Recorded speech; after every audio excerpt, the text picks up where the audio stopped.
नमो हरिहन्ताणम्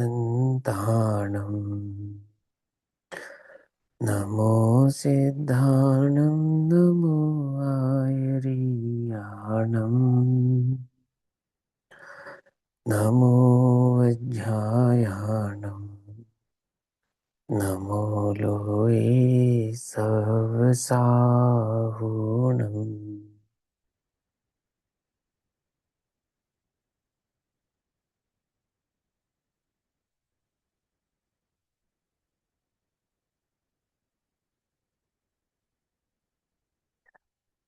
मङ्गलं भगवान् वीरो मङ्गलं गौतमोपणी मङ्गलं कुन्दकुन्दाढ्यो जैनधर्मोऽस्तु मङ्गलम्। सर्वमङ्गल्यमाङ्गल्यं सर्वकल्याणिकारकम् प्रधानां सर्वधर्माणां जैनं जयतु शासनम्।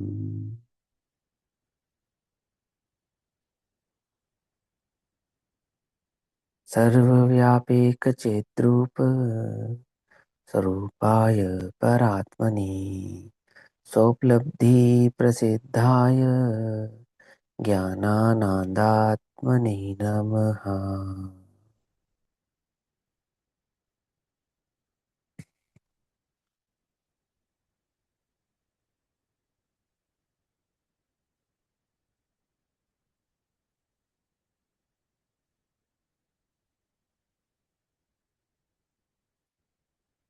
हमारी दोपहरकालीन स्वाध्याय का विषय चल रहा है श्री प्रचन सारजी प्रमागम। श्री प्रचन सारजी प्रमागम का स्वाध्याय हम सभी आचार्य अमृत चंद्र देव द्वारा रचित तत्व प्रदीपिका तथा आचार्य जयसेन देव द्वारा रचित तात्पर्य वृत्ति टीका के आधार से कर रहे हैं। भाव चल रहा है ज्ञेय तत्व प्रज्ञापन महाअधिकार का। इस ज्ञेय तत्व प्रज्ञापन महाअधिकार के अंतर्गत दूसरे लघु अधिकार की चर्चा हम कर रहे हैं, जिसका नाम है द्रव्य विशेष प्रज्ञापन अधिकार, अर्थात जिसमें द्रव्य के विशेष भाव की अपेक्षा से, विशेषता से, भिन्नता से, भेदता से द्रव्य के स्वरूप का वर्णन या निरूपण करते हैं।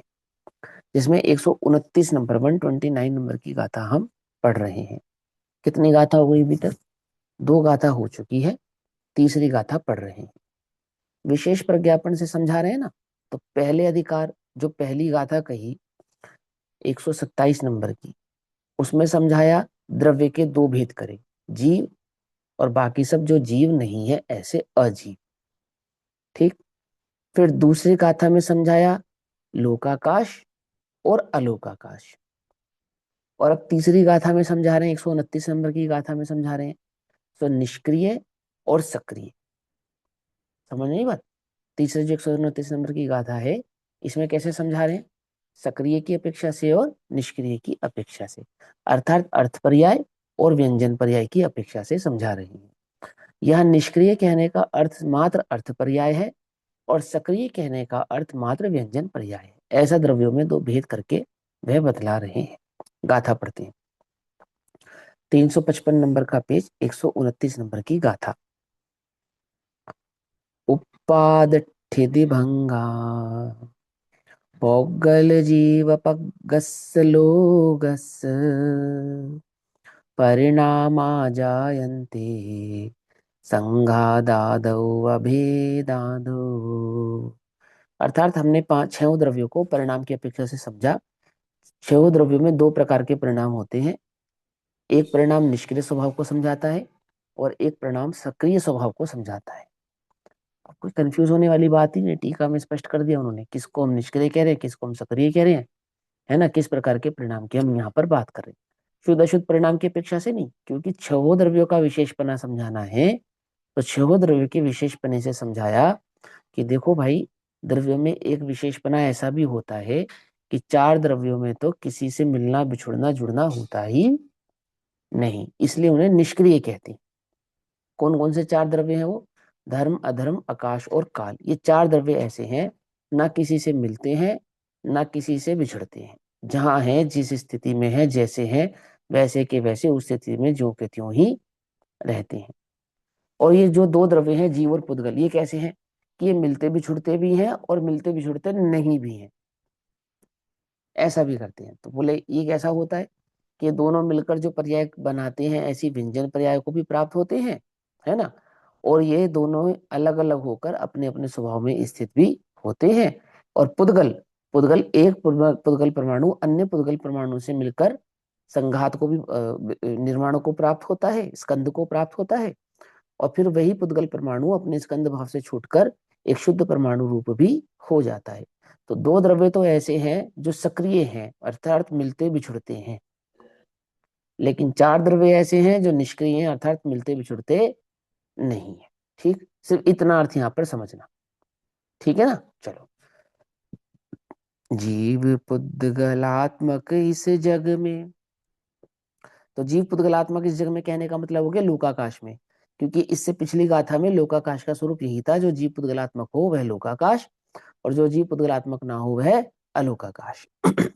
है ना। तो जीव पुद्गलात्मक इस जग में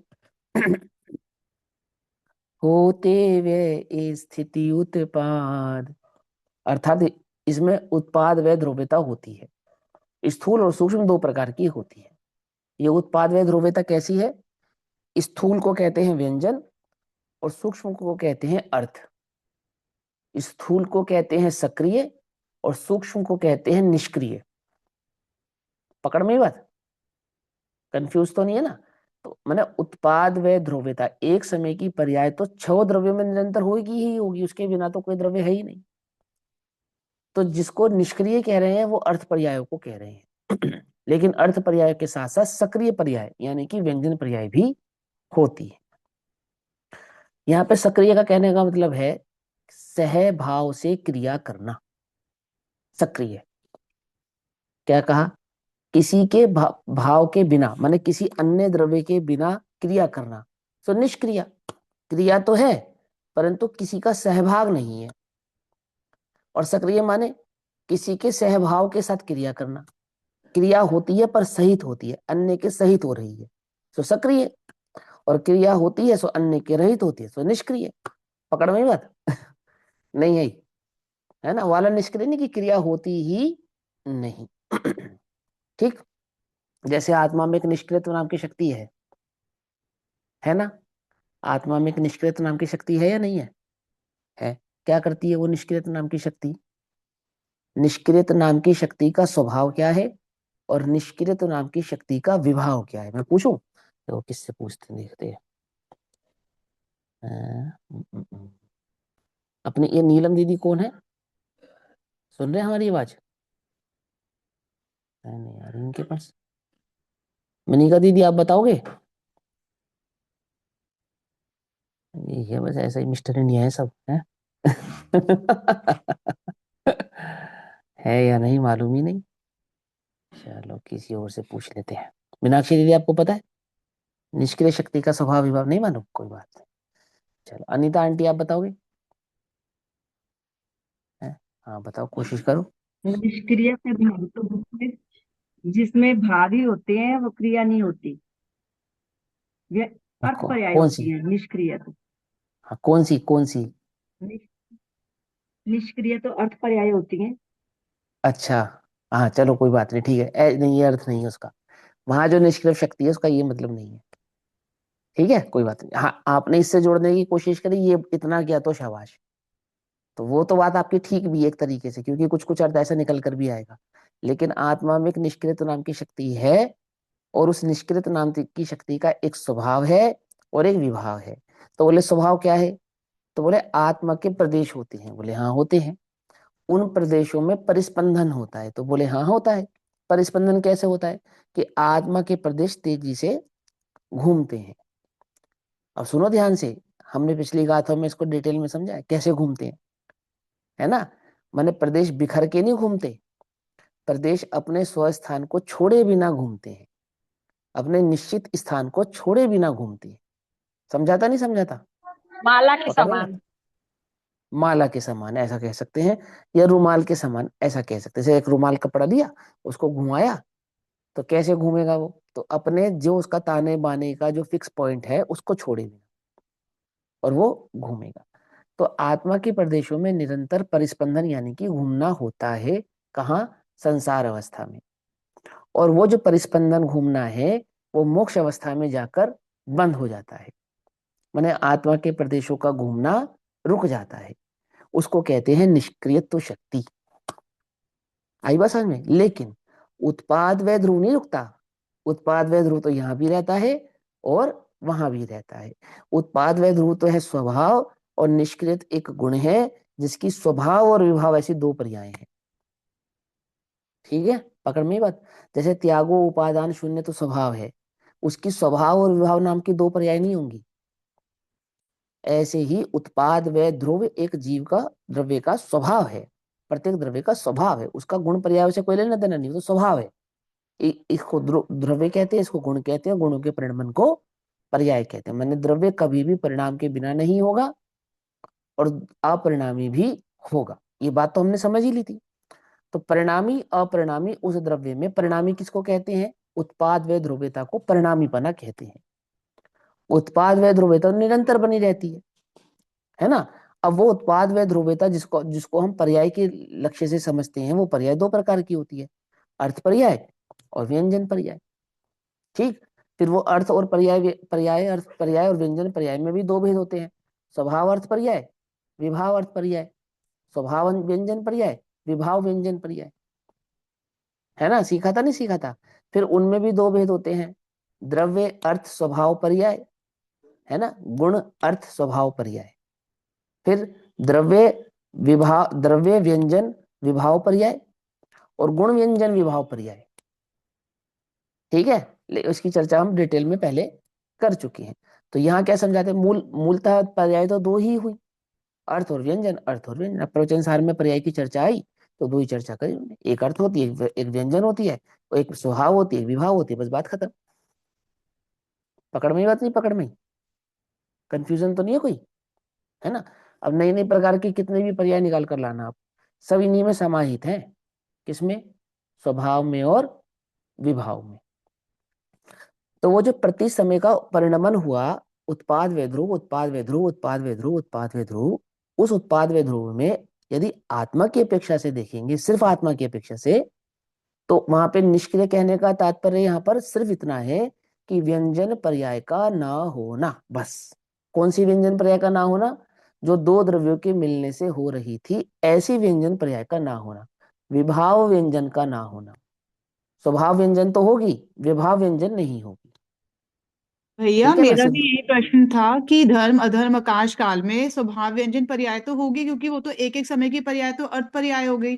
जब उसका बहुत हाँ। सारे परिणमन हुआ तो हम्म। स्वभाव व्यंजन पर्याय हो गई, तो इस अपेक्षा से वहां उसमें पर। उसमें उसमें व्यंजन पर्यायों का तर्क लगता ही नहीं है, क्योंकि उसमें विभाव आदि के भेद होते नहीं है, और उसमें स्थूल और सूक्ष्म होता नहीं है। किनमें? जिन चार द्रव्यों में। कौन कौन से चार द्रव्यों में? धर्म अधर्म आकाश और काल। क्योंकि ये किसी अन्य से मिलते नहीं है, किसी अन्य से जुड़ते नहीं है, इनके प्रदेशों में परिस्पंदन होता नहीं है, इनके प्रदेश अपने स्थान को त्यागते नहीं है, आकाश के क्षेत्र को त्यागते नहीं है। समझ रहे मेरी बात को? है ना। जो आकाश के क्षेत्र पे धर्म द्रव्य का जो प्रदेश है, आकाश के उस क्षेत्र पे धर्म द्रव्य का वही प्रदेश जो का त्यों फिक्स है, अनादि से हटा नहीं, अनंत काल तक हटेगा नहीं। इसलिए व्यंजन का भेद उन चार द्रव्यों में पड़ता ही नहीं है। आ रही है बात? समझ में नहीं आ रही है? ऐसा तो नहीं लग रहा कि बिल्कुल एकदम सर के ऊपर से जा रहा है बाउंसिंग बॉल? है। भैया हाँ। भैया हाँ बोलो। भाई, बोलो बोलो बोलो। व्यंजन पर्याय में एक अर्थ ये भी बताया था ना कि जैसे हाँ। प्रदेशत्व गुण की जो पर्याय होती है, तो हाँ उसको प्रदेशत्व गुण में भी होता है। तो फिर हम ये कैसे कह सकते हैं कि उनमें व्यंजन पर्याय का भेद नहीं है? माने मैंने बताया ना, वही से मैंने भाव ना क्या हो समझाया, तो भाव मैंने नहीं क्या ना। कहा? अभी मैंने क्या कहा? व्यंजन पर्याय के भेद से उनको कहते ही नहीं है। तो क्यों नहीं कहते हैं? माने किसी भी द्रव्य की मात्र प्रदेशत गुण की पर्याय का नाम व्यंजन पर्याय है ऐसा नहीं है। देखो ध्यान से समझना, फिर समझाता हूँ। आपने चैतन्य चर्चा में पढ़ा था ये, भूल गए आप? मैं याद दिला देता हूँ। मैं ये नहीं कह रहा कि व्यंजन अरे पर्याय सुनो तो, सुनो तो सही, बता तो रहा हूँ, सुनो तो सही। जैसे जैसे कहा अर्थ पर्याय, तो अर्थ पर्याय को समझाने के लिए, सिर्फ समझाने के लिए क्या करते हैं, अगुरु लघुत्व गुण की पर्याय की अपेक्षा से समझाते हैं। लेकिन अर्थ पर्याय का अगुरु लघुत्व गुण से कुछ लेना देना नहीं है, प्रत्येक गुण में होती है वो तो, खाली अगुरु लघुत्व गुण के कारण तो पर्याय नहीं होती। कोई ये कहे कि अगुरु लघुत्व गुण के कारण पर्याय होती है, तो क्या बाकी गुणों की पर्याय नहीं होती, और बाकी गुणों में परिणमन करने की शक्ति नहीं है, अगुरु लघुत्व गुण के कारण परिणमन करते हैं वो, ऐसा तो नहीं है ना। लेकिन उस पर्याय को समझाते हैं उससे, किससे, किससे, अगुरु लघुत्व गुण से। ऐसे ही व्यंजन पर्याय को प्रदेशत्व गुण से मात्र समझाते हैं, प्रदेशत्व गुण के कारण नहीं होती, समझना ध्यान से। चूंकि जीव और पुद्गल के प्रदेशत्व गुणों को हम भली प्रकार से समझते हैं, आकार की अपेक्षा से समझते हैं। जीव और पुद्गल में हम आकार बनाते हैं ना, जीव और पुद्गल के आकार होते हैं, आकार होते हैं इन सेंस पुद्गलाकार, जैसे शरीराकार, त्रियंचाकार, देवाकार, ऐसा आकार बनता है ना, ये आकार अन्य द्रव्यों में नहीं होता। तो यहाँ जो प्रदेशत्व गुण की पर्याय कही जीव और पुद्गल की, सो वो भी स्थूल साकार साकार पने की अपेक्षा से कही, स्थूल साकार पने की अपेक्षा से, सूक्ष्म साकार पने की अपेक्षा से नहीं कही। समझ में आई बात नहीं सामने। अब आ जाओ जी सिद्धों में, तो सिद्धों में भी अगर हम जब व्यंजन पर्याय कहते हैं और प्रदेशत गुण की पर्याय कहते हैं, तो उसमें भी निमित्त लेना पड़ता है हमें, कौन सा, अंतिम शरीर का लेना पड़ता, नहीं लेना पड़ता। अब ये घटना वहां कैसे घटित करोगे, धर्म अधर्म आकाश और काल पे, वहां पे किस आकार से लोगे। हाँ, कि लोक के आकार में व्याप्त है, ऐसा कहकर उनको व्यंजन कहना चाहें तो कोई आपत्ति नहीं है, कोई प्रॉब्लम नहीं है, आपका तर्क बिल्कुल भी कुतर्क नहीं कहलाएगा, बिल्कुल सही है। लेकिन उससे लाभ कुछ नहीं है, इसलिए उसकी चर्चा होती नहीं है। हाँ, जी प्रश्न हो सकता है, तो हम उस गुण की अपेक्षा से, कौन से गुण की अपेक्षा से, प्रदेशत गुण की अपेक्षा से यदि घटित करना चाहें, तो उन उन द्रव्यों में भी इसको घटित किया जा सकता है, उसकी आपत्ति नहीं है, ठीक है ना। फिर एक प्रश्न उठेगा, क्या उठेगा, काल द्रव्य की व्यंजन पर्याय नहीं बनेगी, क्यों, क्योंकि उसको प्रदेशत्व गुण ऐसा माना ही नहीं गया, अप्रदेशी माना गया। समझे नहीं, समझ में, तो प्रदेशत्व नाम का गुण होगा उसमें या नहीं होगा, होगा, सामान्य है, क्योंकि द्रव्य सामान्य गुण है वो, छह द्रव्यों में सामान्यता होता है ना प्रदेशत्व, इस अपेक्षा से। लेकिन बहुप्रदेशी नहीं होने के कारण उसको अप्रदेशी कहते हैं। एक प्रदेश की अपेक्षा से उसमें भी व्यंजन पर्याय घटित हो सकती है, एक और दूसरा कारण भी है व्यंजन पर्याय का, खाली प्रदेशत्व गुण की पर्याय को व्यंजन पर्याय नहीं कहती, पर्यायों की स्थूलता को भी व्यंजन पर्याय कहते हैं। स्थूलता को माना कंटिन्यूटी को, एक जैसी कंटिन्यूटी को, उसके व्यवहार पक्ष को कहो, कंटिन्यूटी को कहो, ऐसे बहुत सारे भेद हैं। तो वो हम पर्याय में डिटेल में समझ चुके हैं ना, एक एक बात, उसको रिपीट करने का भी मुझे लगता नहीं कि समय है ना, यहाँ समझते हैं। अब यहाँ क्या समझाते हैं, कि यहाँ समझाते हैं, हाँ क्या समझाते हैं, उत्पाद व ध्रुवता। हाँ, तो उत्पाद व ध्रुव क्या है ये, इसी का नाम परिणाम है, और यह परिणाम दो प्रकार का कहा इस गाथा की अपेक्षा से, सक्रिय और निष्क्रिय। तो यहाँ विभाव व्यंजन को तो कहा उन्होंने सक्रिय, और स्वभाव अर्थ को कहा निष्क्रिय। समझ में बात, यहाँ स्वभाव व्यंजन को भी निष्क्रिय ही कहा है, सक्रिय नहीं कहा है, मात्र विभाव व्यंजन को सक्रिय कहा है। आ रही है बात, समझ में नहीं आ रही, ये बात ध्यान रखना। मैंने आप एकदम प्रेजेंस ऑफ माइंड आपका ऐसा होना चाहिए इस गाथा को पढ़ते ही साथ, कि आपको तुरंत समझ में आए कि किसकी बात चल रही है और किसकी बात नहीं चल रही है। ठीक, देखो क्या कहते हैं। हाँ, अब टीका पढ़ते हैं, गाथा तो पढ़ ली ना हमने। अब आचार्य अमृतचंद्र की टीका तो हमने कल पढ़ी थी, आचार्य जयसेन देव की टीका पढ़ेंगे। तो 129 नंबर की गाथा पर जब आचार्य जयसेन देव तात्पर्यवृत्ति टीका लिखते हैं, तो यह गाथा 139 हो जाती है। और तात्पर्यवृत्ति टीका में आचार्य देव कहते हैं कि तात्पर्य क्या है, किसका, आचार्य कुंद कुंद देव का और आचार्य अमृतचंद्र देव का 129 नंबर की गाथा से तात्पर्य क्या है, कहना क्या चाहते हैं वो हमसे, वो बात आचार्य जयसेन देव कहते हैं 357 नंबर के पेज पे। वे कहते हैं, अब द्रव्यों का सक्रियपना तथा निष्क्रियपने से भेद दिखलाते हैं, ठीक है ना। द्रव्य का दो पने से भेद दिखलाते हैं, क्योंकि ये द्रव्य विशेष प्रज्ञापन अधिकार है ना, तो द्रव्य के विशेष पने का अर्थ है, अर्थात द्रव्यों में भेद करना सिखला रहे हैं। तो पहला भेद कैसे सिखलाया था? जीव अजीवपने की अपेक्षा से, दूसरा लोकालोक की अपेक्षा से, और तीसरा सक्रिय और निष्क्रिय की अपेक्षा से बतला रहे हैं। तो द्रव्यों का सक्रियपना तथा निष्क्रियपने से भेद दिखलाते हैं। कैसे दिखलाते हैं? इस प्रकार एक पीठिका है, एक पीठिका मतलब ये एक गाथा है, एक पीठिका है, पीठिका में दो गाथा भी हो सकती है, तीन भी हो सकती है, चार भी हो सकती है। तो इस पीठिका में ये एक गाथा है, कौन सी? 139 नंबर की गाथा अकॉर्डिंग टू जयसेनाचार्य। ठीक। तथा दूसरी पीठिका पातनिका जीव तथा पुद्गल की अर्थ तथा व्यंजन दोनों पर्याय हैं। ठीक है ना? ये जो सक्रिय निष्क्रियपना है ना, इसको इसको डिटेल करके बतला रहे हैं। क्या कहते हैं? जीव तथा द्रव्य की अर्थ तथा व्यंजन दोनों पर्याय हैं। अब इस गाथा का एक अर्थ तो क्या हो सकता है? सक्रियपना और निष्क्रियपना। लेकिन इसी गाथा का एक अर्थ ऐसे भी कर सकते हैं हम कि जीव तथा पुद्गल की अर्थ तथा व्यंजन दोनों पर्याय हैं और शेष द्रव्यों की मुख्य रूप से अर्थ पर्याय। स्पेशल एक शब्द डाला ना, मुख्य रूप से। क्यों? क्योंकि सूक्ष्मता से विचार करेंगे तो वहां पे भी नहीं निकल आएगी व्यंजन, पर वो अनिवार्य नहीं है, उनकी ऐसी आवश्यकता नहीं है, वो ऐसे कथन स्वभाव में आते भी नहीं है, और द्रव्य आदि की चर्चा करते समय उनके व्यंजन पर्याय की हमें आवश्यकता भी पड़ती नहीं है।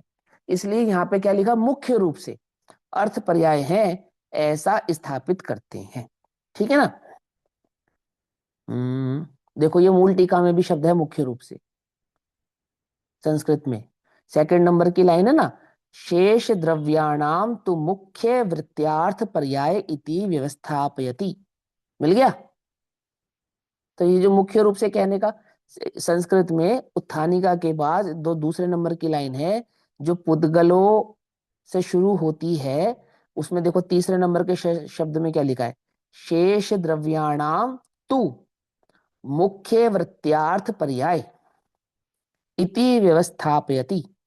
आगे शब्द, तो मुख्य रूप से होती है अर्थ पर्याय, ऐसा कहना।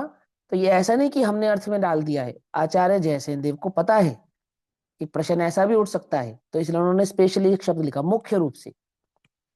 मुख्य रूप से चार द्रव्यों में मात्र अर्थ पर्याय ही होती है। इसका मतलब क्या हुआ कि वहां सूक्ष्म रूप से व्यंजन पर्याय स्वीकार की जा सकती है, लेकिन जो जीव और पुद्गल है इनमें मुख्य रूप से तो होती है व्यंजन पर्याय और सूक्ष्म रूप से होती है अर्थ पर्याय। आई बात समझ में?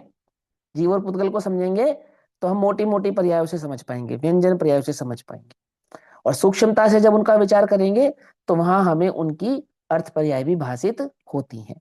लेकिन धर्म धर्माकाश काल के साथ कैसा है कि उनकी व्यंजन पर्याय लोक में कहीं देखी जाती या समझी जाती नहीं है, उन्हें तो हम अनुमान से ही समझ सकते हैं उनकी, क्योंकि मुख्यतः अर्थ पर्याय ही होती है। आई समझ में? ठीक, चलो आगे। तात्पर्य वृत्ति उत्पन्न होते हैं। तो प्रश्न, कौन कर्ता रूप से उत्पन्न होते हैं? तो उत्पन्न होने का अर्थ क्या है? यहाँ पर उत्पन्न होने का अर्थ है उत्पाद वय ध्रुव। उत्पाद वय ध्रुव रूप होते हैं। इधर देखो, तो उत्पाद वय ध्रुव रूप कौन होता है? कि सभी द्रव्य होते हैं। पकड़ में ही मत, नहीं पकड़ में। तो उत्पन्न होते हैं माने सभी द्रव्य उत्पन्न होते हैं। तो सभी द्रव्य उत्पन्न होते हैं तो कहां पे होते हैं? कि लोकाकाश में होते हैं। समझना ध्यान से, क्योंकि हम सभी द्रव्यों की बात कर रहे हैं। आलोक आकाश में कहते तो मात्र आकाश द्रव्य की बात रह जाती। ठीक है ना? लेकिन हम सभी द्रव्यों की बात कर रहे हैं, इसलिए हम लोकाकाश की बात कर रहे हैं। आलोक में भी उत्पाद व ध्रुव होता है, लेकिन सभी द्रव्यों में उत्पाद व ध्रुव वहां नहीं होता, वहां मात्र आकाश में ही उत्पाद व ध्रुव होता है। परंतु लोकाकाश में क्या होता है? छह द्रव्य होते हैं और छह द्रव्यों में उत्पाद व ध्रुव, उत्पाद व ध्रुव, उत्पाद व ध्रुव, ऐसा होता है। आ रही है बात समझ में? नहीं आ रही? तीनों गाथाओं को जोड़ के समझ के चलेंगे ना, तो देखो ये अर्थ करेंगे इसका आचार्य जैसे ने कैसे किया उन्होंने, ध्यान से समझना। उत्पन्न होते हैं, तो बोले कौन कर्ता रूप से उत्पन्न होते हैं? तो कहते हैं उत्पाद, ध्रुव और वय। ध्रुव को स्थिति कहते हैं। ठीक, तो उत्पाद, स्थिति और वय उत्पन्न होते हैं। उत्पन्न होते हैं अर्थात परिणमन भाव रूप होते हैं। कौन से परिणमन भाव रूप होते हैं? कि उत्पाद व द्रव्य रूप परिणमन भाव रूप होते हैं। ठीक। प्रश्न, वे तीनों किससे संबंधित हैं? ये उत्पाद व ध्रुव किसके होते हैं? तो कहते हैं लोक से संबंधित है। लोक से संबंधित है माने लोकाकाश में जिन द्रव्यों की चर्चा अभी हम पिछली गाथाओं में समझकर आए हैं, उन सभी द्रव्यों में उत्पाद व द्रव्य होते हैं। ठीक है ना। तो कहते हैं क्या विशेषता वाले लोक से संबंधित है, माने उस लोक की ऐसी क्या विशेषता है कि उसमें उत्पाद व द्रव्य होते हैं, ऐसा कहना पड़ रहा है। तो कहते हैं पुद्गल रूप तथा जीव रूप विशेषता वाले लोक से संबंधित है। अर्थात जिस लोक में जीव और पुद्गल की मुख्यता से हमने लोकाकाश की चर्चा की थी, उस मुख्यता वाले आकाश, लोक आकाश, लोक, लोक समझ गए ना, लोक, उस लोक में से संबंधित है पुद्गल तथा जीव उपलक्षण है। उपलक्षण है माने मेन लक्षण है, मेन लक्षण है। जीव और पुद्गल उस लोक का क्या है, मेन लक्षण है, मुख्य लक्षण है। अतः आश्रय छह द्रव्य रूप लोक है ना, जिसमें जीव और पुद्गल तो मेन है और वैसे वो छह द्रव्यों का समूह है। ऐसा वे किससे उत्पन्न होते हैं, वे जो छह द्रव्य वहां पे उत्पन्न होते हैं तो किससे उत्पन्न होते हैं। तो उत्पत्ति का मतलब क्या समझाया था, उत्पाद व ध्रुव वाला उत्पन्न। और उत्पाद व ध्रुव क्या होता है वो हम पहले आपको समझा चुके हैं, इसलिए हम आपको बार बार नहीं समझाएंगे। द्रव्य उत्पन्न नहीं होता, द्रव्य में उत्पाद व ध्रुव रूप से पर्याय का परिणमन होता है। तो यहाँ उत्पाद व ध्रुव यानी जब हम कहीं उत्पन्न होते हैं तो इसका सीधा सीधा अर्थ निकालना क्या है, परिणमन करता है। पकड़ में ही बात, नहीं पकड़ में ही है ना। इसको कहते हैं आगमार्थ। क्या कहते हैं इसको, आगमार्थ। लोक में उत्पन्न होने का अर्थ क्या होता है, नहीं है और उत्पन्न हो गया, वो लौकिक अर्थ है, शब्दार्थ है, उत्पत्ति होना। लेकिन आगम में इसका अर्थ क्या है, परिणमन होना। सूक्ष्मता से विचार करें तो लोक में भी कोई वस्तु उत्पत्ति तो होती नहीं है, वहां पे भी मात्र परिणमन ही होता है। लेकिन वहां तो स्थूल कथन चलता है ना लोक में, तो उत्पन्न माने नहीं था और हो गया। जैसे पुत्र नहीं था, है ना, पिता कैसे उत्पन्न हुआ,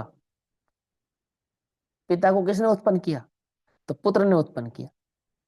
पुत्र हुआ तो पिता हुआ। कुछ बात समझ में नहीं, पुत्र के बिना कैसा पिता, पुत्र मानो संतान कहो, संतान से पिता हुआ, ऐसा समझ में आई बात। तो संतान उत्पन्न हुई तो पिता भी उत्पन्न हुआ। तो संतान पहले नहीं थी कि नहीं, पहले नहीं थी, बाद में हुई है ना। और जैन दर्शन में इसी उत्पन्न को समझाएंगे तो कैसे समझाएंगे कि परिणमन हुआ। और वो परिणमन कैसा होता है कि उत्पाद व ध्रुवते भाव वाला होता है। पकड़ में बात, उत्पन्न होता है अर्थात क्या होता है, उत्पाद व ध्रुव्य होता है, उत्पाद व ध्रुव होता है, उत्पाद व ध्रुव होता है। द्रव्य नहीं उत्पन्न होता, द्रव्य का परिणमन होता है, उस परिणमन का नाम उत्पन्न हुआ ऐसा कहते हैं। अब आगे चलते हैं, वे किससे उत्पन्न है, तो उत्तर कहते हैं परिणाम से। आगे अर्थ ठीक है ना, उत्पन्न से होते, उत्पन्न किससे होते हैं, मतलब परिणाम से, अर्थात अपने अपने परिणमन को उत्पन्न होते हैं। अर्थात एक समयवर्ती अर्थ पर्याय से उत्पन्न होते हैं, न केवल अर्थ पर्याय से उत्पन्न होते हैं, अपितु संघात एवं भेद से भी होते हैं, अथवा व्यंजन पर्याय से भी होते हैं। पकड़ में बात। तो उत्पन्न होते का अर्थ क्या होता है कि उत्पाद व ध्रुव रूप पर्याय रूप होते हैं, ना कि मात्र अर्थ पर्याय रूप होते हैं, अपितु व्यंजन पर्याय रूप भी होते हैं। अर्थ और व्यंजन पर्याय को कहते हैं उत्पन्न होते हैं। ठीक, समझ में आ रही है बात, नहीं समझ में आ रही है ना। हाँ, बस मुझे ऐसा नहीं लगना चाहिए कि आपको समझ में नहीं आ रहा, ऐसा नहीं लगना चाहिए। तो मुझे झूठा झूठा मत लगाना कि समझ में आ रहा है। तुम्हें समझ में आना भी चाहिए ऐसा। तो अब उसका विस्तार इस प्रकार है। तो किस प्रकार है, अब ये जो उत्पन्न होते हैं और अर्थ पर्याय रूप होते हैं, व्यंजन पर्याय रूप होते हैं, क्या कहा आपने, हमें कुछ समझ में नहीं आया, तो हम उसका विस्तार करके तुम्हें समझाते हैं कि क्या उत्पन्न होते हैं, किसकी अर्थ पर्याय होती है, किसके व्यंजन पर्याय होती है, और कौन सी अर्थ और व्यंजन पर्याय को हम उत्पन्न होना कह रहे हैं। ठीक, तो कहते हैं उसका विस्तार इस प्रकार है, धर्म, अधर्म, आकाश और काल, ये जो चार द्रव्य हैं, इन चार द्रव्य के मुख्य रूप से तो एक एक समयवर्ती अर्थ पर्याय ही है। ठीक है ना, मुख्य रूप से, क्योंकि सूक्ष्म रूप से देखेंगे तो व्यंजन पर्याय भी है। और काल द्रव्य की तो सबसे फेमस व्यंजन पर्याय ही है, 1 घंटा, 2 घंटा, 1 दिन, 2 दिन, 3 दिन, 4 दिन, 1 साल, 2 साल, ये व्यंजन पर्याय कहलाएगी काल द्रव्य की। ठीक है ना, व्यवहार वाली। तो कहते समयवर्ती अर्थ पर्याय ही है। लेकिन तथा जीव तथा पुद्गलों के अर्थ पर्याय तथा व्यंजन पर्याय है। समझ में बात? क्योंकि आगम अर्थ में व्यंजन पर्याय दो द्रव्यों के मिलने से हो रही है, इसीलिए काल द्रव्य की व्यंजन पर्याय यहां पर काउंट नहीं की। समझे क्यों? क्योंकि काल द्रव्य किसी अन्य द्रव्य के मिलाने से व्यंजन पर्याय को बनाता नहीं, वो अकेला ही है ना। पकड़ में बात नहीं पकड़े? और पुद्गल के साथ भी ऐसा कर सकते थे, क्योंकि पुद्गल भी, लेकिन पुद्गल जीव के साथ बनाता है, इसलिए उसको व्यंजन पर्याय में काउंट किया। और दूसरा, वो रूपी पर्याय बनाता है, इसलिए भी काउंट किया। काल द्रव्य की जो स्थूल व्यंजन पर्याय है, जैसे 1 दिन, 2 दिन, 4 दिन, 5 दिन, 6 दिन, ये काल द्रव्य की व्यंजन पर्याय ऐसा कह सकते हैं। लेकिन ये स्थूल नहीं होती, ये सिर्फ ज्ञान का विषय होती है। आप उसको आंख से नहीं देख सकते। 3 दिन 1 घंटे को आंख से देख के बताओ कैसे होता है 1 घंटा, कैसा दिखता है? बतला सकते हो? नहीं बतला। तो समयों का समूह मात्र है ना, जिसकी गणना हम ज्ञान में कर सकते हैं, इसलिए वो क्या है, सूक्ष्म है। सूक्ष्म होने से क्या हुआ, मुख्य रूप से तो अर्थ पर्याय ही हुई, और स्थूल रूप से, स्थूल है ना, और सॉरी सूक्ष्म रूप से व्यंजन पर्याय भी होती है। सूक्ष्म कैसे? क्योंकि वो आपको ज्ञान में उपयोग से समझनी पड़ेंगी। स्थूल कौन सी होती है? जिन्हें आप आंखों से देखकर समझ सकते हैं, अन्य इंद्रियों से देखकर समझ सकते हैं, है ना। लेकिन सूक्ष्म पर्याय कैसी है कि वहां तो दिमाग लगाना पड़ेगा ना, उपयोग लगाना पड़ेगा, थोड़ा बुद्धि लगानी पड़ेगी उनको समझने के लिए। तो 1 घंटे की उस पर्याय को अगर आपने देखना है काल द्रव्य की, तो वहां उपयोग काम करेगा। अच्छा, आंखों से ये 1 घंटा 2 घंटा, लेकिन ये पुद्गल की देखो, ये क्या है, स्कंध है, पुद्गल है, स्कंध है। आंख मूंद के कैसे, इसको छोड़ो, प्रकाश क्या है, प्रकाश क्या है? उद्गल है, उद्गल। पुद्गल है, और पुद्गल का स्कंध है, खाली पुद्गल नहीं। समझ नहीं बात? ऐसा तो ध्यान से समझना। तो देखो क्या कहते हैं यहाँ पर, धर्म अधर्म आकाश तथा काल द्रव्य के मुख्य रूप से एक समयवर्ती अर्थ पर्याय ही हैं, ठीक है ना, मुख्य रूप से। लेकिन जीव और पुद्गलों के अर्थ पर्याय तथा व्यंजन पर्याय हैं, ठीक, जिसमें व्यंजन पर्याय मुख्य है और अर्थ पर्याय सूक्ष्म है, लेकिन होती हैं दोनों। इनमें दोनों की मुख्यता रहेगी, अर्थ पर्यायों की भी और व्यंजन पर्यायों की भी मुख्यता रहेगी। किस प्रकार से है ऐसा पूछने पर कहते हैं, प्रति समय, ध्यान से समझना, प्रति समय परिणमित रूप अर्थ पर्याय कही गई हैं। सिंपल, हमेशा याद रखो, अर्थ पर्याय माने एक समय की पर्याय को अर्थ पर्याय कहते हैं, बात खत्म। ठीक, इतनी सी परिभाषा है।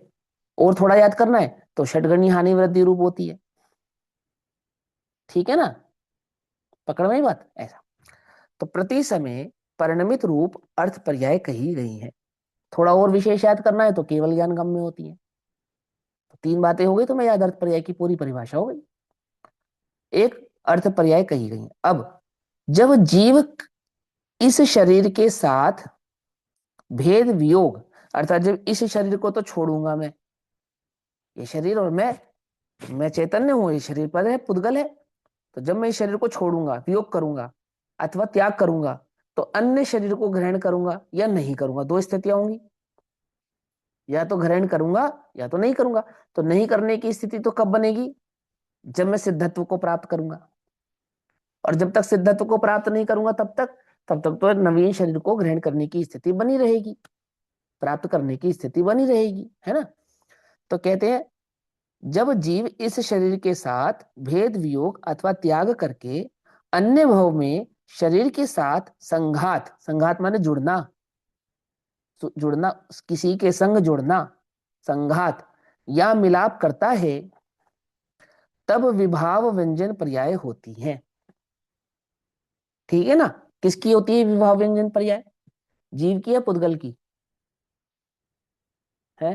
दोनों की। दोनों दोनों की। की। बहुत बढ़िया। हाँ, बहुत बढ़िया। अब मुझे अगर तुम एक की कहते तो मैं तो अपना माथा पकड़ लेता। ठीक है, सुनो भैया।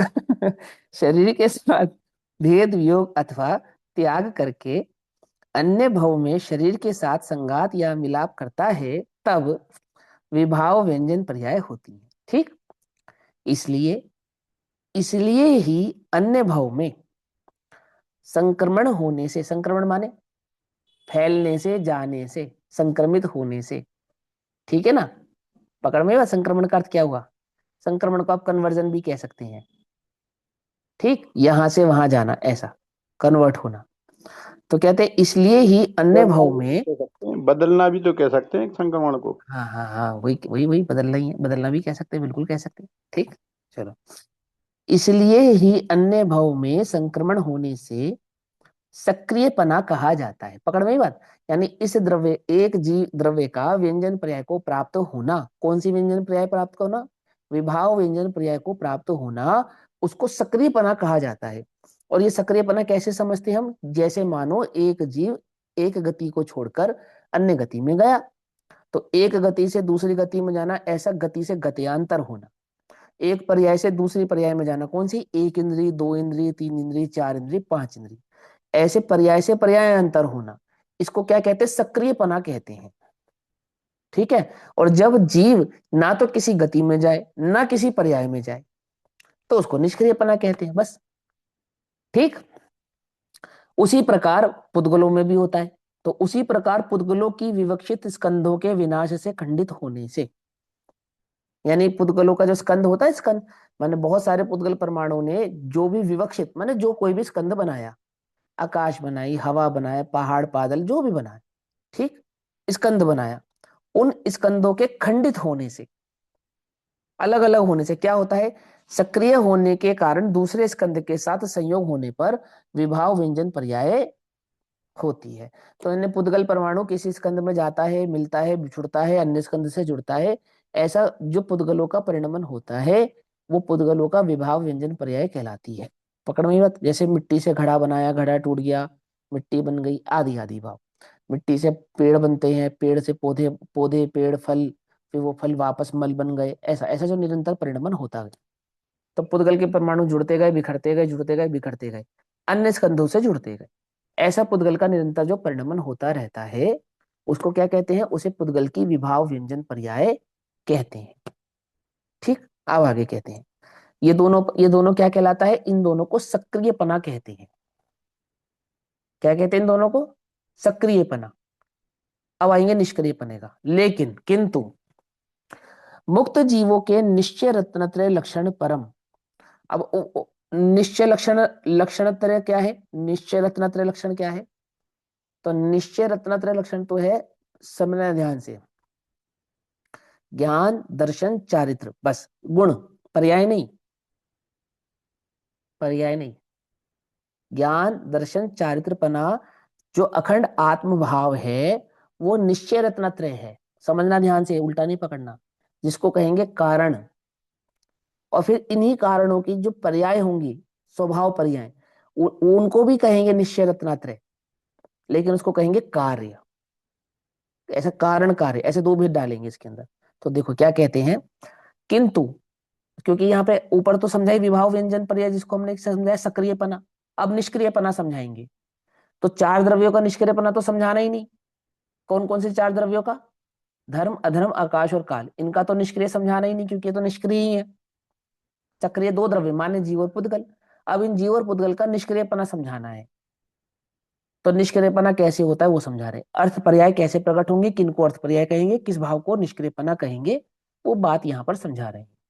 तो कहते हैं किंतु मुक्त जीवों के निश्चय रत्नत्रय लक्षण परम कारण समयसार नामक। कारण समयसार मतलब समयसार नाम का जो ग्रंथ पढ़ा था हमने, है? फिर कारण समयसार और किसको कहेंगे? वही तो हुआ, शुद्धात्मा ये ध्रुव प्रवचन सार है। रत्नत्रय का हाँ कारण है जो। हाँ, ठीक है। हाँ, समझ गए। चलो भैया, बहुत बढ़िया। ऐसे पढ़ाते रहा करो मुझे, ठीक। तो देखो ये है प्रवचन सार, और वो है समय सार, ऐसा नहीं। आत्मा को कहा कारण समय सार। ठीक, जो शुद्ध पर्यायों का कारण हो, कौन? मैं। ऐसा मेरा ध्रुव स्वभाव है कारण, और वो जो सिद्धत्व भाव प्रकट होगा वो है कार्य। अनंत अवस्था प्रकट होगी सो है वह कार्य। और जो इस भूमिका में सम्यक दर्शन आदि भाव प्रकट हुए हैं या होंगे, उनका नाम वह है कार्य। ठीक, कौन से? मुनि दशा नहीं, दर्शन, ज्ञान, चारित्र की जो पर्याय प्रकट होंगी वो। समझ में ही बात नहीं? समझ में? शरीर का नहीं, आत्मा की जो पर्याय प्रकट होगी वो कार्य। ठीक, तो देखो क्या कहते हैं, मुक्त जीवों के निश्चय रत्नत्रय लक्षण परम कारण समेसार नामक निश्चय मोक्ष मार्ग के बल से। अब निश्चय मोक्ष मार्ग क्या है? आत्मानुभव, है ना? तो आत्मानुभव के बल से, आत्मानुभव कहो या शुद्धोपयोग कहो, क्योंकि निश्चय मोक्ष मार्ग शुद्धोपयोग है, ऐसा आचार्य जयसेन देव ज्ञान अधिकार की टीकाओं में भली प्रकार से समझा चुके हैं। शुद्धोपयोग अधिकार में हमको जब आचार्य जयसेन देव ने शुद्धोपयोग अधिकार की टीका करी तो वहां पर उन्होंने क्या कहा था? ये निश्चय रत्नात्रय है। तो निश्चय रत्नात्रय किसको कहा उन्होंने? शुद्धोपयोग को कहा। ठीक, तो उन्होंने कहा निश्चय मोक्ष मार्ग के बल से, यानी शुद्धोपयोग के बल से अयोगी गुण स्थान के चरम अंतिम समय में, यानी 14वें गुण स्थान के अंतिम समय में। ठीक, तो क्या होता है कि 14वें गुण स्थान के अंतिम समय में नख और केशों को छोड़कर परम औदारिक शरीर के विलीयमान रूप से विनाश हो जाने पर, और विलीयमान रूप से विनाश हो जाने पर जैसे खुशबू हवा में घुल जाती है ना, जैसे कपूर उड़ जाता है, बिना जलाए भी, जलाने की जरूरत नहीं पड़ती उसे। आपको मालूम क्या? कपूर जलाकर उड़ाते हैं ऐसा नहीं, कपूर हवा में घुल जाता है अगर हवा में रख दिया जाए तो। ऐसे तीर्थंकरों की देह कैसी होती है कि वो अग्नि कुमार के देव आते हैं, ऐसा नहीं। वो तो समय पर जब अपना आयुष कर्म पूरा होता है तो वो जो शरीर है वो कपूर की भांति हवा में घुल जाता है। कौन सा शरीर? वो परम उदारिक शरीर, जैसे लोहे की जंजीरें बांध नहीं, मतलब बांध के रोक नहीं सकती थी, जिन्हें जिसे कोई तोड़ नहीं सकता था, छेद नहीं सकता था, भेद नहीं सकता था, ऐसे सुई नहीं चुभाई जा सकती उस शरीर के अंदर। परम उदारिक शरीर के अंदर सुई नहीं चुभा सकते आप, इंजेक्शन की जरूरत नहीं पड़ती उन्हें, समझे? वज्र वृषभ नारायण संगनन वाला। हाँ, वज्र ऋषभ महाराज होता है ना, ऐसे सुई नहीं चुभाते उनको, जरूरत ही नहीं पड़ती, डॉक्टर वॉक्टर की जरूरत नहीं पड़ती। ठीक लेकिन वही शरीर समय पर क्या होता है? कपूर की भांति उड़ जाता है। क्या बचता है? नख और केश, ऐसे दो चीजें बचती हैं। तो बोले 14वें गुण स्थान के अंतिम समय में जब अयोग अवस्था प्राप्त होती है, वो अयोग अवस्था किसको कह रहे हैं हम? कि शरीर तो विलीन हो गया और आत्मा का देह के साथ जो संयोगी भाव था वो जुदा हो गया, अलग हो गया। तो विनाश हो जाने पर केवल ज्ञान आदि अनंत चतुष्टय की प्रगटता रूप लक्षण वाले, अब वो केवल ज्ञान आदि तो 12 13वें गुण स्थान में भी थे, अनंत चतुष्टय तो 13वें गुण स्थान में भी था, लेकिन उसके लक्षण वाले कार्य सम्यसार की बात हम कर रहे हैं, यानी सिद्ध अवस्था की हम बात कर रहे हैं। ठीक, अनंत चतुष्टय की प्रगटता रूप लक्षण वाले परम कार्य सम्यसार रूप स्वभाव व्यंजन पर्याय रूप से, अब देखो यहाँ पे स्वभाव व्यंजन पर्याय समझानी थी ना, और व्यंजन समझानी थी। गजब की बात यह है, तो उन्होंने अंतिम शरीर का सहारा लिया। ऐसे सिद्ध अवस्था में जो सिद्ध भगवान विराजमान है वो व्यंजन पर्याय रूप है, ऐसा नहीं। अंतिम शरीर के निमित्त से समझा सकते हैं, व्यंजन पर्याय भी उनकी है ना। तो परम कार्य समयसार रूप स्वभाव व्यंजन पर्याय रूप से जो यह उत्पाद है वह भेद से ही होता है। कौन से भेद से? शरीर से छूटकर ही वो सिद्ध अवस्था को प्राप्त होते हैं, ऐसा वहां पर भेद होता है। संघात या मिलाप से नहीं होता, अर्थात कैसे नहीं होता? कि किसी द्रव्य के जुड़ने से नहीं होता, अथवा किसी अन्य आत्मा से जुड़कर नहीं होता, यानी किसी से मिलकर नहीं होता और किसी से टूट कर नहीं होता। संघात कैसा टूटना संघात? जैसे पुद्गल परमाणु टूट के अलग हुआ, ऐसा नहीं होता। वहां तो दो भिन्न द्रव्य होते हैं और दोनों भिन्न द्रव्य संपूर्ण रूप से जुदा जुदा हो जाते हैं। प्रश्न, किस कारण से भेद से ही होता है? ऐसा पूछने पर कहते हैं कि शरीर के साथ संबंध का अभाव होने के कारण भेद से ही होता है, ऐसा यहाँ पर भावार्थ है। ठीक, अब इस प्रकार जीव अजीव पने, लोक अलोक पने और सक्रिय निष्क्रिय पने के साथ कथाक्रम रूप से प्रथम स्थल में 3 गाथाएं पूर्ण होती हैं। पकड़ में बात? तो वहां अर्थ पर्याय किसको कहा? वो जो अपनी अपनी पर्याय है, अपने अपने भाव से परिणमित हुई, सो अर्थ पर्याय, और जो अन्य के साथ मिलकर बनाई गई वो व्यंजन पर्याय। व्यंजन पर्याय को कहा सक्रियपना और अर्थ पर्याय को कहा निष्क्रियपना। तो पुद्गल का एक सिंगल परमाणु है, उस जो स्वभाव रूप परिणमित हो रहा है, अपनी अर्थ पर्याय को प्राप्त हो रहा है, जीव जो अपनी अर्थ पर्याय को प्राप्त हो रहा है, वह सब तो क्या कहलाएगा? निष्क्रियपना कहलाएगा। और बाकी वो जो दो द्रव्यों का मिलना जुलना आदि आदि हो रहा है, सो सक्रियपना कहलाता है। अब यहाँ पे जो बात नहीं थी वो मैंने आपको पहले समझा दी कक्षा की शुरुआत में ही, कि आत्म प्रदेशों का परिस्पंदन हुआ और वहां नहीं होता, और इसलिए उसको निष्क्रिय भाव कहते हैं। ठीक, क्लियर। चलो अब आगे चलते हैं। भैया अब गाथा नंबर, हाँ बोलिए। ये जो क्रियावती शक्ति से इसका कोई संबंध तो नहीं है सक्रियपने का? नहीं देखो, क्रिया, नहीं नहीं, क्रियावती शक्ति से भी कह दो ही सकते हैं, द्रव्यों में पाई लेकिन जाती है ना? हाँ, लेकिन क्रियावती शक्ति का अभाव नहीं होता ना। समझना ध्यान से, मैं क्या कहना समझाना चाह रहा हूँ। गमनागमन क्रियावती शक्ति से तो एक गति से दूसरी गति में गया, तो बोले यहां से वहां गया, आकाश के प्रदेशों पर जो जीव का गमन हुआ वो तो हमने क्रियावती शक्ति से समझाया। और यहाँ जो हमें निष्क्रिय भाव समझाना है उसको क्रियावती शक्ति से भी समझा जा सकता है, लेकिन मात्र क्रियावती शक्ति की यहाँ पर बात नहीं है। क्यों? क्योंकि आपको आचार्य अमरचंद्र देव की टीका याद करनी चाहिए। क्या याद करना चाहिए वहां पर? कि वहां उन्होंने क्रियावती में स्पंदन को सक्रियपना कहा था। कहा था नहीं कहा था, याद है? कल कहा था ना, अब खोलकर पढ़ना। तो इसलिए हमने उसको स्पंदन से ही समझा। हाँ, गमनागमन भी अभाव हो गया, अर्थात क्रियावती शक्ति का नाश नहीं हुआ, लेकिन क्रिया नहीं करेंगे। तो कैसी क्रिया नहीं करेंगे? एक गति से दूसरी गति में जाने की, या आकाश के प्रदेश को छोड़कर अन्य प्रदेश पर जाने की, वह क्रिया वहां अब होगी नहीं। तो क्यों नहीं होगी? क्योंकि जिसके कारण होती थी उस कारण का वहां अभाव हो गया है। तो किस कारण से होती थी? कि योग के कारण होती थी। योग किसको कहते हैं? मनोवचन काय को है? अरे बोलो ना, किसको कहते हैं? परिस्पंदन। परिस्पंदन, हाँ, आत्मा के परिस्पंदन। प्रदेशों के प्रदेशों का जो परिस्पंदन। हाँ, पकड़ में आई बात। आत्मा के प्रदेशों का परिस्पंदन होता था, इसलिए होती थी। और वो परिस्पंदन अनंत अवस्था में भी होता है। ठीक, कहाँ नहीं होता? सिद्ध अवस्था में नहीं होता। इसलिए अनंत अवस्था से तो गमन होता है, परंतु सिद्ध अवस्था से गमन नहीं होता। और इसीलिए यही अनंत कारण है, भगवान को सहयोग केवली कहते हैं, हाँ, है ना? उनको अयोग कहते हैं। अयोग केवली कहते हैं। हाँ ठीक। और सहयोग भैया केवल शरीर के कारण नहीं कहते, इस परिस्पंदन के कारण ही कहते हैं। शरीर तो उसमें निमित्त भूत है, इसलिए शरीर की अपेक्षा से समझाते हैं। हाँ बोलो, अब बोलो। जैसे आपने बताया था निष्क्रिय पने में तो हमने अर्थ पर्याय और व्यंजन पर्याय हाँ दोनों ली, स्वभाव, और सक्रिय में हमने विभाग लिया। जब हमने गाथा हाँ। पढ़ी, गाथा का टीका पढ़ा, तब हमने हम्म क्या पढ़ा कि व्यंजन पर्याय को तो ले लिया उन्होंने विभाग सक्रिय पने में, और जब हम्म। निष्क्रिय पना समझा रहे थे तो वहां पे सिर्फ स्वभाव व्यंजन पर्याय ली, यहाँ पे अर्थ पर्याय हाँ, कहाँ लिया? अर्थ पर्याय तो छह द्रव्यों की जो एक समय की पर्याय है, सो अर्थ है, एक लाइन में कह तो दिया। समझा दिया बस, इसमें हाँ, वो तो एक्सप्लेनेशन भी नहीं है ना? जरूरत ही नहीं है, अभी कहा तो तुम्हें याद करना हो तो इतना और कर लो, इतना और कर लो। बहुत नहीं, ही वो तो सी बात है याद कि है, वैसे मैं पूछ। प्रत्येक द्रव्य की जो एक समय की स्वाभाविक पर्याय है उसका नाम अर्थ पर्याय है, बस। वो चार में थोड़ी होती है, वो छह में होती है। लेकिन चार में उसकी मुख्यता होती है, दो में उसकी सूक्ष्मता होती है। तो दो में व्यंजन की मुख्यता होती है, इसलिए व्यंजन का विषय हमने आपको यहाँ पर समझा दिया। और बाकी जो मूल मूल बात थी वो आचार्य अमृतचंद्र देव ने बतला दी। ठीक। हाँ माला आंटी जी, आपको क्या कहना है? भैया वो आप कैसे परम औदारिक शरीर में आप सुई भी नहीं चुबो सकते, वो बात कह के क्या कहना चाह रहे थे आप?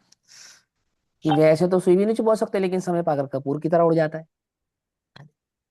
ये कह रहा था मैं, ठीक है ना? कि जब उसका समय आता है तो कपूर की भांति उड़ जाता है, हवा में घुल जाता है।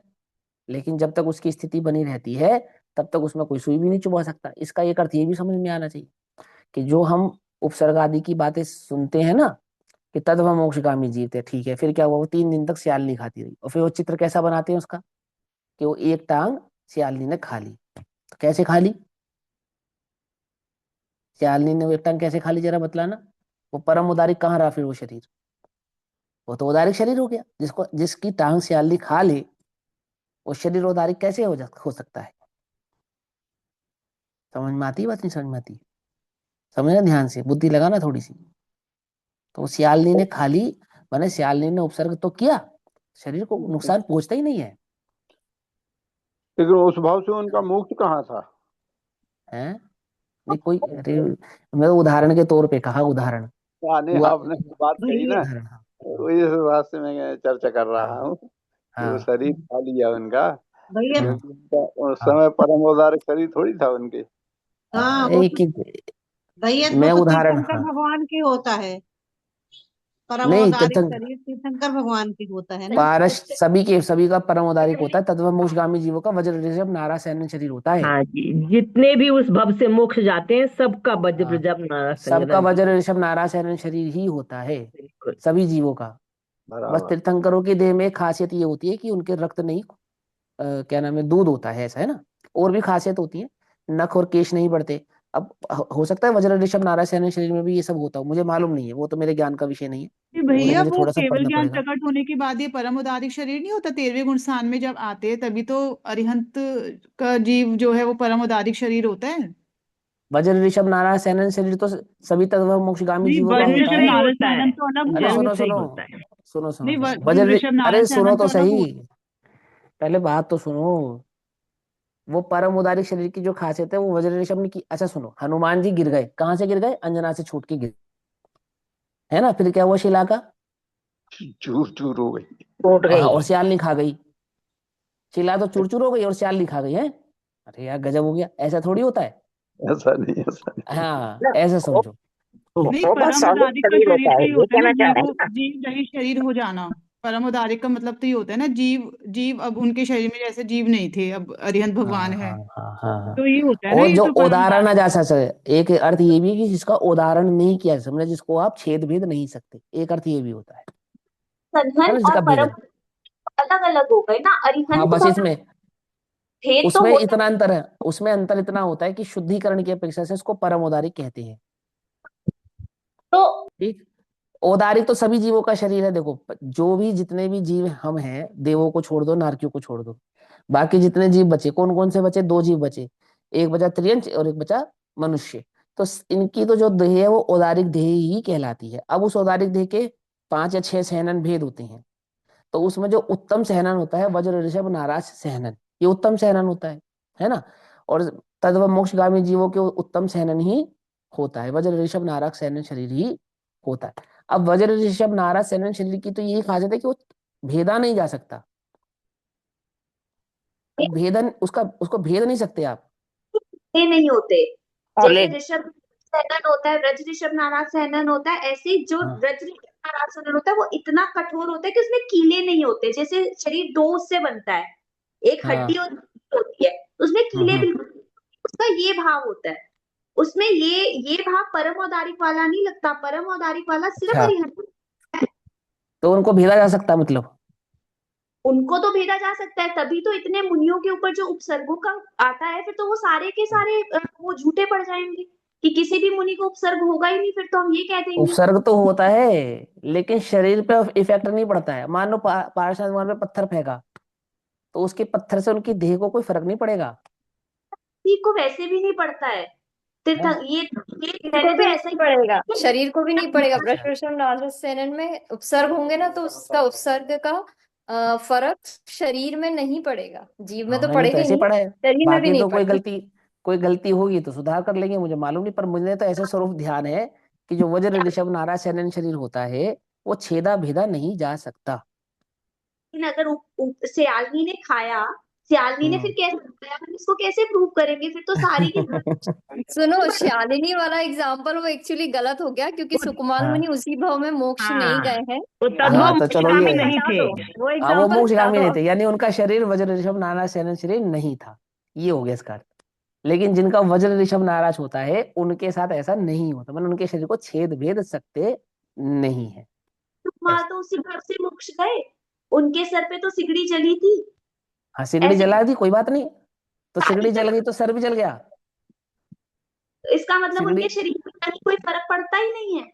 भाई मुझे तो इतना ही ध्यान है, गलती भी हो सकती है मुझसे, मैं जरूरी नहीं है, मैं गलत भी हो सकता आया हूँ, है पर मैंने भैया, तो यही पढ़ा है। पार्श्वनाथ भगवान के ऊपर जितने उपसर्ग हुए उससे पार्श्वनाथ भगवान को तो कुछ भी फर्क नहीं पड़ रहा था। वो सुनो तो, उनका लेकिन तर्क तो सुनो दीदी, वो ये कह रहे कि तीर्थंकरों के शरीर तो परम औदारिक होते हैं, उनको तो नहीं पड़ेगा, लेकिन जो अन्य नहीं नहीं, जीव तो होते हैं अभी तो उनको केवल वज्र ऋषभ ज्ञान हुआ नाराज। ही नहीं है पार्श्वनाथ भगवान को। जिस समय उपसर्ग हो रहा है उस समय तो उनको केवल ज्ञान हुआ ही नहीं है, सुनो मुनि ध्यान से, अवस्था में सुनो है। सुनो मुनि सुनो भैया, अवस्था ये में थोड़ा थे। सा अब अपने को भी बहुत अच्छे से ध्यान नहीं है, हो सकता है अपने से गलती हो, आप लोग सुधार कर लेना, है ना। भैया अब परम लोग, औदारिक तो केवल ज्ञान होता है ना, तब होता है जो हाँ बादल वो तो निगुल पता है है वो निकल आंटी, जाते वो हैं, नहीं निकल जाते इसलिए हैं, बस उन्हें इतना ही परम अर्थ है। औदारिक कहते हैं उनके बस वही शरीर कह, को। वो हाँ, तो कहा ना मैंने, लेकिन अब मुझे ऐसा प्रेफरेंस याद नहीं आ रहा, इसलिए मैं नहीं कह रहा कुछ।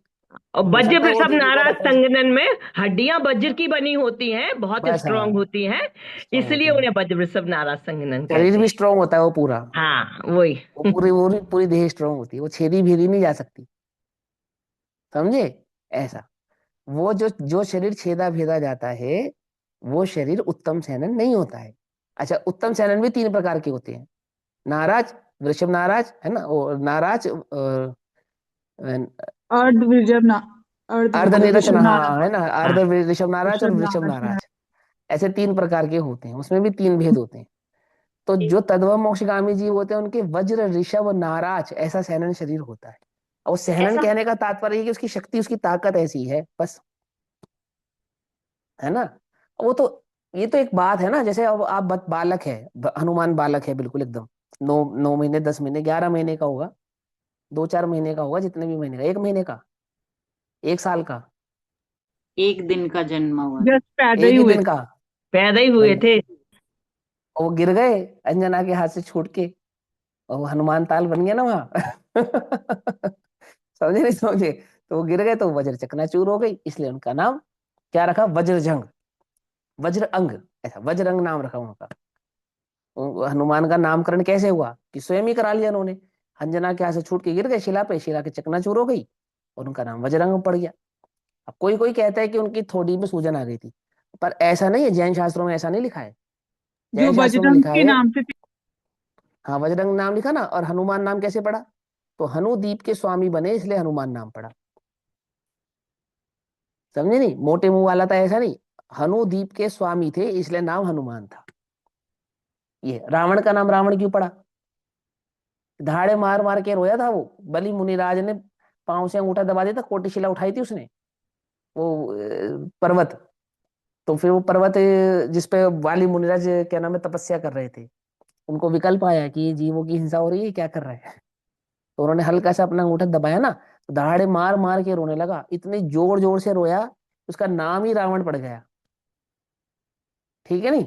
और दशानन, तो 10 सर वाला था इसलिए थोड़ी उसका नाम दशानन था, है ना, वो तो सबको पता ही है। नौ लखा मैं हार क्या, की। हाँ नहार में उसके चेहरे दिखते थे ऐसा, तो वो वज्रजंग नाम, वज्र अंग नाम पड़ा ना, तो वो वज्र की देह थी, तो पत्थर पे गिरने से पत्थर से चकनाचूर हो गया, पर देह को फर्क नहीं पड़ा। ये तो बालक की बात है, एक दिन के बालक की, तो जिस दिन का मजबूत शरीर हो गया, 25 26 साल के हो गए, 30 40 साल के हो गए, है ना, 300 400 साल के हो गए, जितनी उनकी उम्र होती है, तो शरीर भैया में जी, मजबूती बढ़ेगी ना।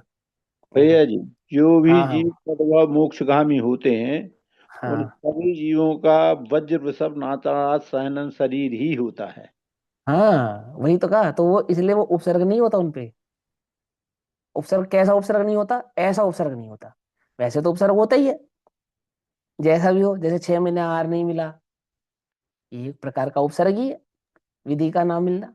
उपसर्ग होते हैं भैया, जैसे कोई मुनिराज तपस्या कर रहे और उन्हें किसी हम्म, शत्रु ने उठा के समुद्र में फेंक दिया, पटक दिया, और कहीं उन्हें कहीं वहीं कर दिया, रास्ते में, हाँ बीच में से ही उन्हें हाँ मोक्ष हो बस गया, बस। है ना, तो देखो ऐसे ये बातें, उपसर्ग होता ये है। चीजें, ये चर्चा अच्छा है, होती है, अच्छी बात है, चर्चा होनी चाहिए। जैसे श्वेतांबर मत में क्या है कि भगवान महावीर स्वामी के कानों में कीले ठोक दिए, सांप ने उनको डस लिया, फिर उसमें से खून निकलने, वो दूध बहने लगा, है ना, और ऐसा ऐसा हुआ, ये सब नहीं होता है, ऐसे उपसर्ग नहीं होते तीर्थंकरों के, कि कीले ठोक दिए, अंदर घुसा दिए, फिर वो बाहर निकले, ये सब नहीं होता है, को पेचिस ऐसा हो सब। गए, पेचिस पेचिस। हो गए उनको, हाँ पेचिस रोग हो गया, तो ऐसे नहीं होता ना, वो कहानियां झूठी है, ये तभी समझ में आएगा जब उनके देह का स्वरूप अपने को ज्ञात होगा, और फिर हम जब तर्क करेंगे उनसे, मान लो ऐसे श्वेतांबरों की बुराई नहीं कर रहा, उल्टा नहीं पकड़ना, मैं तो उस मान्यता की बुराई कर रहा हूँ जो इस मान्यता से ग्रसित है ना। तो क्या कहते हैं वो, तो वो कहते हैं कि अछेरा है, अब हम तर्क करें तो अछेरा हो जाता है वो, कि छेड़ो नहीं, कि क्यों नहीं छेड़े, क्यों नहीं छेड़े, मेरी बात समझे, सही नहीं है इसलिए मत छोड़ो। इसलिए मत छेड़ो, सीधी सी बात है, पकड़ में ही बात। वो उसका तर्क है बकायदा कि वो ऐसा होता, फिर वो एक और तर्क देते हैं, वो हम हमारे ऊपर प्रतिरोप लगाते हैं, बोले अच्छा बताओ तीर्थंकरों की कन्याएं जन्मती हैं, नहीं जन्मती, तो ब्राह्मणी सुंदरी जन्मी नहीं जन्मी, बोलो आदिनाथ की, जब तुम्हारे यहाँ हो सकता है तो हमारे यहाँ भी हो सकता है। सीधी सी बात है। अपवाद तो कहीं भी हो सकते हैं। तीर्थंकरों की कन्या नहीं होती, तुम्हारे यहाँ हो गई, तो हमारे यहाँ तीर्थंकरों के उपसर्ग हो गए। तो उस स्वरूप समझे अगर हम ध्यान से उस शरीर का, उस देह का, तो अपने को ये बात अच्छे से समझ में आ सकती है, आती है, कि वहां इस प्रकार के जो उपसर्ग हम समझते हैं या हम उस देह का स्वरूप समझते हैं, ऐसा होता नहीं। माने वहां अरिहंतों के स्वरूप का ही वर्णन है वो, कि उन पे उपसर्ग नहीं होता या वो उनके केलो कीलो से छेदा भेदा नहीं जा सकता, आदि आदि बात। समझे नहीं समझे? ऐसा। चलो अभी तो समय हुआ। अब गाथा नंबर 130। तो 130 नंबर की गाथा की चर्चा हम कल करेंगे। तब तक के लिए सभी को जय जिनेन्द्र। ओम नमः शिष सिद्धेभ्यः। यहाँ पे गुण विशेष और द्रव्य विशेष की अपेक्षा से समझाएंगे, ठीक? कल करते हैं चर्चा।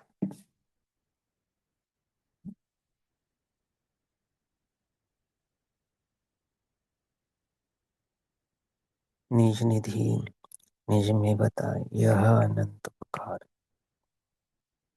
उसके लिए ही जिन वाणी माँ को वंदना शत बार।